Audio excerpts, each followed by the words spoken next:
Hi friends, I'm Samantha and today we are talking about one of the most haunted places in the world. We are talking about Pennhurst Asylum in Spring City, Pennsylvania. The original name was the Eastern Pennsylvania State Institution for the Feeble-Minded and Epileptic. It is now known as Pennhurst State School and Hospital. Warning, on today's video, we will be talking about paranormal, ghosts, and spirits. I'll be doing my makeup at the same time, and if you're wondering what I'm using, it'll be listed in the description box below. Also, if you like this video, please hit the like and subscribe buttons so that you can get notified every time I post a new video. And with that, let's get back to it. I'll give a little bit of history.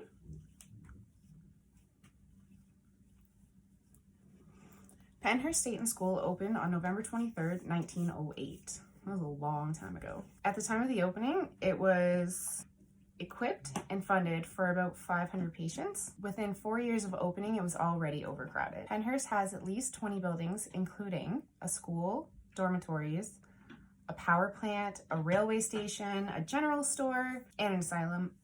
And the hospital wing was opened in 1921, and it was used as a tuberculosis ward. The hospital was set on 47 acres, and by the time it closed in 1987, it sat on almost 150 acres. Pennhurst had patients of all ages, including adults, and they referred to all of their patients as children. Side note, some say it was the inspiration for American Horror Story chapter Asylum.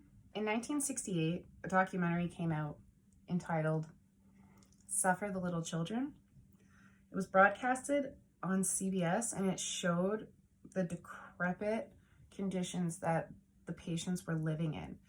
Like, it was really bad. I watched probably the first 5 minutes of it and I couldn't watch anymore. Like, it was so sad to watch. It also talked about the abuse and neglect that the patients in the facility were receiving.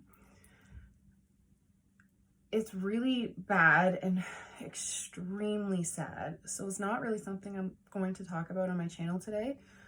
But you can see it on there. Some say that the neglect and abuse was attributed to the fact that they were completely overcrowded, understaffed, and lacked funding. The patients truly lived in horrid living conditions.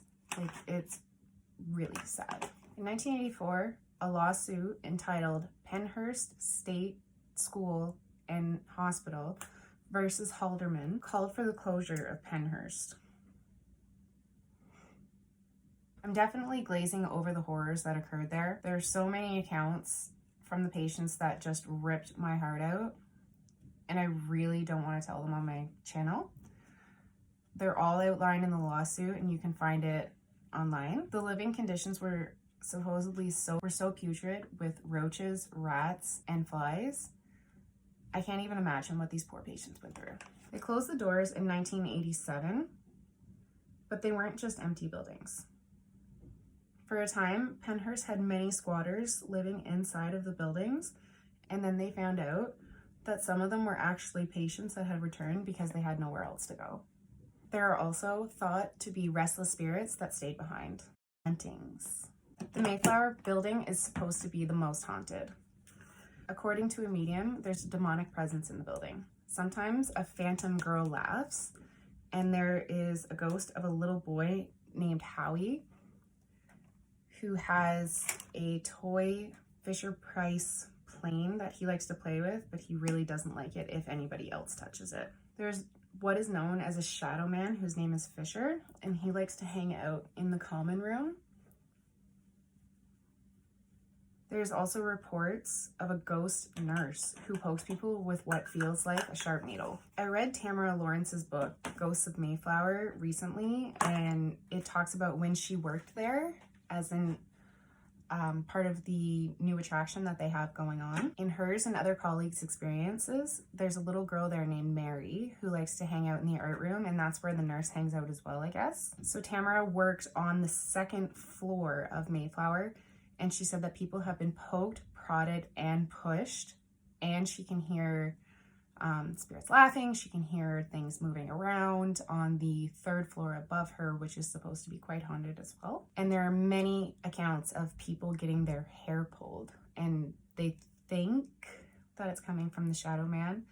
There was so many photographs that she was talking about in her book. I think she included a few photographs, but I think you could probably find them online. There's an underground tunnel system that actually links all of the buildings together, and it's supposed to be quite active.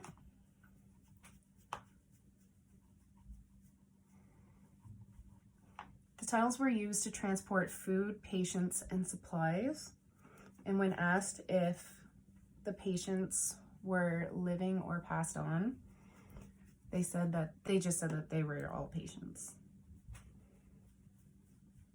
The doors going into the tunnels are actually boarded off, and there's no access from the outside, but people say that when they're walking through the tunnels, they can definitely feel cold breezes that go by them. And specters have been seen in the tunnels.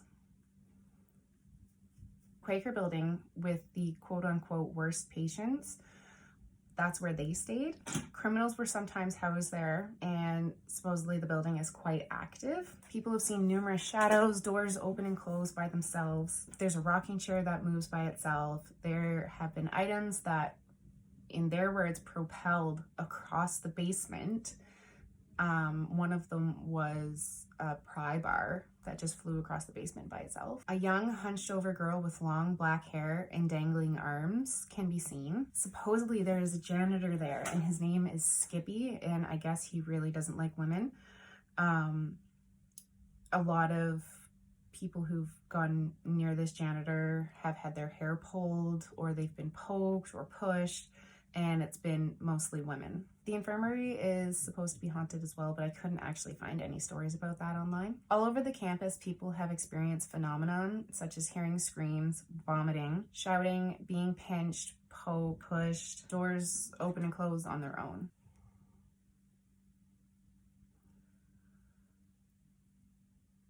I really need to catch up. Considering this place was a nightmare to so many people while they were alive, it's not surprising that some spirits have stayed behind. It was really interesting to read Tamara Lawrence's book, so if you have a chance, I definitely would give that a try. The hospital now is a haunted attraction, so they actually offer ghost hunts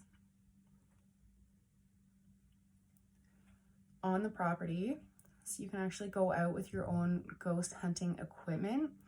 There's also like a house of horrors that they have there.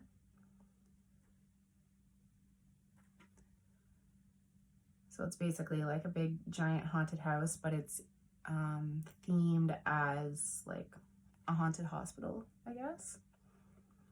And that's where Tamara actually worked while she was having all of her experiences. Like, I couldn't even imagine working in that place. Like, that's crazy. And I do mean after it closed. Like, I couldn't even fathom working there while it was open. I definitely believe in the paranormal, and I do know that energy is a really big thing about that. So like with all of the negativity that surrounded that place, it's no wonder that it's supposedly haunted. Since 2020, Pennhurst is now known as Pennhurst Asylum and is a Halloween attraction. You can go out on the campus and do photography tours of the whole campus. There are a lot of buildings that people are not able to enter due to the fact that they are basically falling down. I mean, this place was built over 100 years ago. So like some of the places don't even have a roof. Thank you so much for watching my video today. Please excuse my crazy hair because I was like, I'm not doing a thing with my hair today.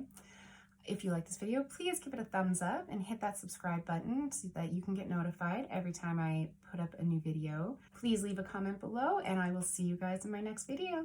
Okay, bye.